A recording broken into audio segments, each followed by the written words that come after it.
Bonjour peuple de Dieu, nous vous saluons dans le nom de Jésus-Christ. Aujourd'hui nous partageons un thème qui nous vient comme une question. Où sont les restaurateurs? Où sont les restaurateurs? Eh bien, on va commencer par définir quelques concepts clés. Le restaurateur, d'abord, c'est une personne qui répare, qui rétablit les choses matérielles. Et il peut aussi tenir un restaurant. Il y a deux autres concepts qu'on va utiliser dans ce thème. C'est entre autres un bâtisseur. Un bâtisseur, c'est une personne qui a la manie ou le goût de construire. Et une brèche, par exemple, c'est une ouverture dans un mur.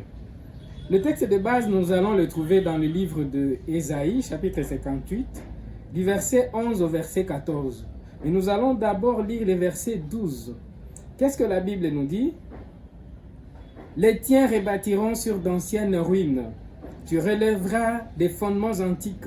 On t'appellera réparateur des brèches, celui qui restaure les chemins, qui rend le pays habitable. Nous trouvons dans ce verset trois qualités essentielles de l'homme qu'on appelle un restaurateur. Première qualité, c'est un réparateur. Ça veut dire quelqu'un qui remet en état les choses endommagées. Deuxièmement, c'est un bâtisseur, celui qui construit. Troisièmement, c'est un guide, celui qui montre le chemin. Alors, dans la vie d'une nation, d'une famille, comme dans la vie personnelle, il y a des restaurateurs, malheureusement, qui se cachent et d'autres qui ne se révèlent même pas. Alors, comment les découvrir? On va trouver ici 6 éléments ou 6 vérités qu'on retrouve chez un restaurateur. La première chose ou premier élément, c'est qu'un restaurateur trouve un espace ravagé. C'est une grande vérité, peuple de Dieu. Le restaurateur trouve un endroit ou un espace ravagé. C'est ce que le verset 12 essaie de nous dire lorsque on nous parle d'anciennes ruines, on nous parle des fondements antiques et des brèches. Eh bien, l'endroit que retrouvent les restaurateurs, ce n'est pas un endroit habitable, ce n'est pas un endroit enviable. Oui, ça peut être un endroit démoli, en ruine, une femme délaissée par exemple. Ça peut être un enfant abandonné, c'est peut-être une famille séparée, c'est aussi peut-être un État ou un pays en guerre. Et ne vous en faites pas, ça peut être une personne qui est digne de confiance, ou peut-être en situation de chômage ou de pauvreté, qui sait, de maladies chroniques. Et de ces trois éléments, ou de ce que nous venons de citer tout récemment, on peut voir que dans la Bible, il y a 3 exemples. Pas seulement 3, mais 3 que nous allons citer dans le cadre de cet enseignement. Le premier exemple, c'est le Samaritain. Dans le livre de Luc, chapitre 10, du verset 30 au verset 34. La Bible est en train de nous parler de quelque chose de très important. C'est que le Samaritain, il passe par un chemin et là, il rencontre quelqu'un. Il rencontre une personne qui est tabassée à mort. Mais la Bible nous dit qu'il n'était pas le premier à passer par ce chemin. Avant lui, il y a 2 autres personnes qui sont passées. Les 2 autres personnes, on nous parle d'un sacrificateur et d'un lévite. Et les 2 sont passés à côté, ils n'ont rien fait. Mais le Samaritain, il a pris la personne, il l'a amené à l'hôpital, il a payé les frais d'hospitalisation jusqu'à la guérison. Ouais, c'est pourquoi il est ressorti avec un qualificatif, on l'appelle bon Samaritain. Et oh, peuple de Dieu, il est devenu un restaurateur de la santé de cette personne. Oui, mais combien de fois, toi et moi, Dieu nous regarde comme ce bon Samaritain ou comme ce sacrificateur ou ce lévite? Et donc nous devons faire attention. C'est le cas aussi de Néhémie. Dans le livre de Néhémie, chapitre 1er et 2e, on voit Néhémie qui reçoit les informations de la ville de Jérusalem en ruine. Cette ville qui est en ruine. Mais Néhémie, il se dit, c'est pas possible. Si déjà le mur, si déjà les portes sont en ruine, il faut rebâtir. Et la Bible est en train de nous dire qu'il était sous le choc, il pleurait. Il a fait plusieurs jours dans la désolation en jeûnant et en priant. Et il a demandé l'autorisation au roi pour qu'il aille rebâtir la ville. Disons les murailles de la ville et des portes. Et la troisième personne ici, c'est Jésus-Christ lui-même qui est le modèle parfait de la restauration. Oui, Jésus est le modèle de la restauration. Comme vous le savez, Romains chapitre 3, je vous l'ai dit, verset 23, il est en train de nous dire que Tous ont péché et privé de la gloire de Dieu. Tous. Personne n'a été épargné. Donc Jésus-Christ, lorsqu'il arrive sur la terre, il trouve un monde ravagé par le péché. Mais qu'est-ce que Dieu a fait? Eh bien, Dieu, il envoie pour nous sauver. Lui, Jésus-Christ, devient le restaurateur de notre état spirituel. Et la deuxième chose, deuxième élément à savoir par rapport au restaurateur, c'est qu'un restaurateur a la capacité de bâtir sur des ruines. C'est très important de le savoir. La question qu'on peut bien se poser est celle de savoir pourquoi le Samaritain, pourquoi Néhémie, pourquoi Jésus-Christ lui-même arrive à reconstruire notre vie, arrive à reconstruire la personne qu'il retrouve en cours de route, ou les murailles de la ville pour Néhémie.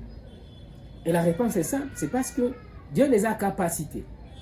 Ils ont cette capacité nécessaire pour agir. Et c'est ce que la Bible est en train de dire dans le livre d'Ésaïe, chapitre 58, verset 11. Il dit ceci: « L'Éternel sera toujours ton guide. Il rassasiera ton âme dans les lieux arides. Il redonnera de la vigueur à tes membres.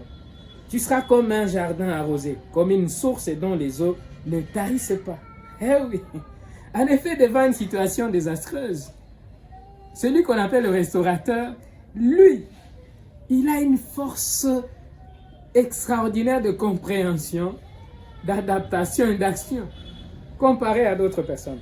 Eh bien, leurs membres trouvent toujours la force là où les autres chancellent. Pourquoi? Parce que la Bible est en train de dire qu'ils sont une source d'inspiration, parce qu'ils ont des eaux qui ne tarissent pas. C'est vraiment intéressant comme situation lorsque Dieu nous met dans cette situation de restauration où nous devenons des restaurateurs.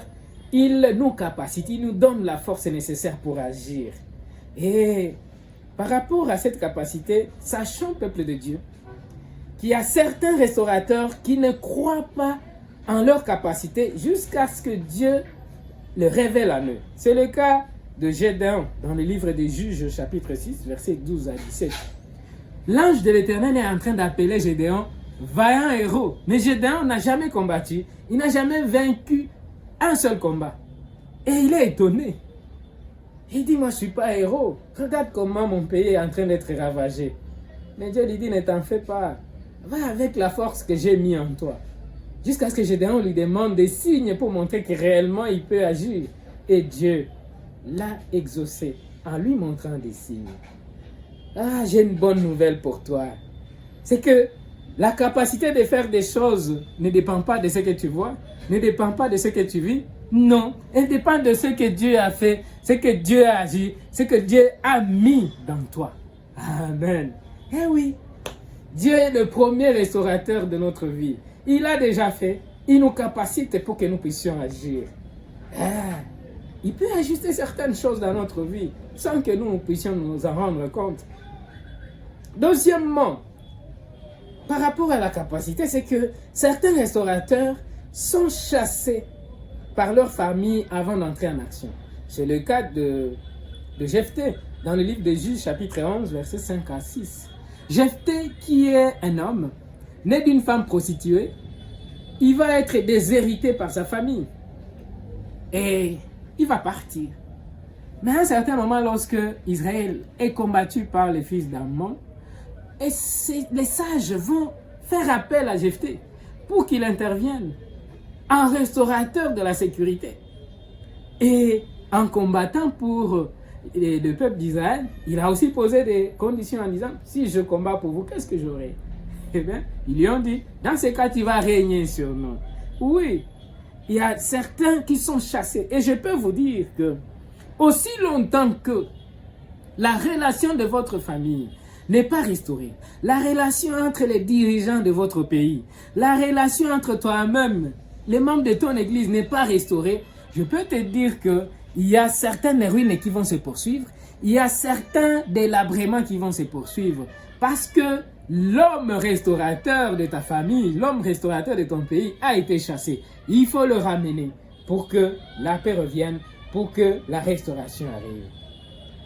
D'autres restaurateurs, par contre, font face à une critique d'acceptation. Et c'est le cas de Jésus-Christ lui-même. Comme vous le savez, dans Jean 1, 23, 29, et même dans Matthieu 11, 2 à 3, vous vous rendez compte que Jean-Baptiste est en train de présenter Jésus comme étant l'agneau de Dieu qui ôte les péchés du monde, le Messie en personne. Mais Jean, lorsqu'il va se retrouver en prison, et il est en train d'entendre, il écoute que Jésus est en train d'opérer des miracles, il se dit, si c'est le Messie, il doit me sortir de la prison. Il envoie ses disciples, allez demander à cet homme-là si c'est vraiment le Messie ou si on doit attendre quelqu'un d'autre. Ça veut dire, l'acceptation du restaurateur pose problème. Et vous verrez dans Jean 18, verset 40, que les Juifs ont même demandé que Barabbas soit libéré, mais que Jésus soit mis à mort. Alors que c'est Jésus qui est le Messie. La bonne nouvelle que je t'annonce ce matin, c'est que le rejet des hommes ne va pas changer ta destinée en tant que restaurateur. Non, les hommes ne peuvent rien faire. Parce que Dieu a déjà décidé, il a déjà parlé sur ta vie. Les projets de Dieu sur ta vie ne vont pas changer parce que les hommes t'ont rejeté. C'est la bonne nouvelle que je t'annonce aujourd'hui. La troisième chose comme élément qu'on retrouve chez un restaurateur, c'est que un restaurateur rend le pays habitable. Oui, c'est ce que la deuxième partie du verset 12 du livre de Ésaïe chapitre 58 est en train de nous dire. On t'appellera réparateur des brèches, celui qui restaure les chemins, qui rend le pays habitable. Ce sont les qualificatifs qui accompagnent celui qui accepte d'être restaurateur. Parce que lui, quand il arrive, c'est pour rendre meilleure une situation désastreuse, catastrophique. Et vous savez qu'on est en train de parler de plus de pays, mais ça peut être ta famille, on l'a déjà dit, ça peut être un ami, ça peut être un collègue, ça peut être ton propre travail. La question qu'on peut même se poser, c'est qu'est-ce que Dieu a mis à ta disposition pour être restaurateur? Et que fais-tu de ça? Tu sais, tu peux être peut-être un ministre, mais quelle a été ta gestion? Ou quelle est ta gestion aujourd'hui? Est-ce qu'elle n'est pas une calamité? Tu peux peut-être rencontrer une jeune fille, une très belle jeune fille. Tu la courtises, elle t'accepte, vous fondez une famille, un foyer. Mais dans le mariage, elle devient méconnaissable. Parce que tu n'es pas un restaurateur.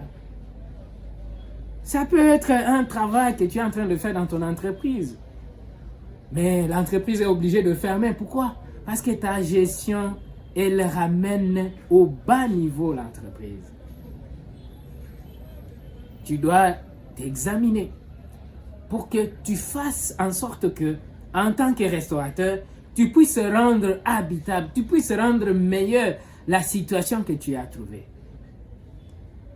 Et quatrième élément ou quatrième vérité sur les restaurateurs, c'est que les restaurateurs sont des visionnaires, ce sont des guides.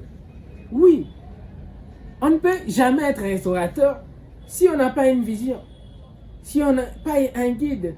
Nous prenons toujours Abraham comme le modèle, comme notre père spirituel.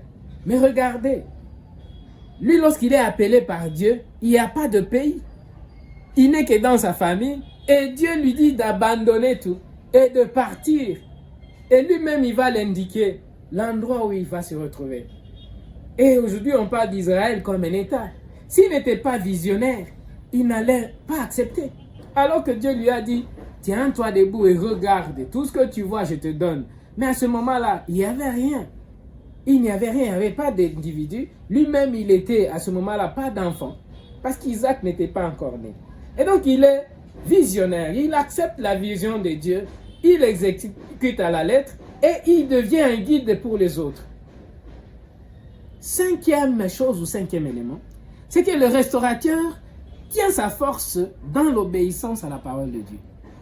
Le restaurateur tient sa force dans l'obéissance à la parole de Dieu. C'est ce que nous dit le verset 13.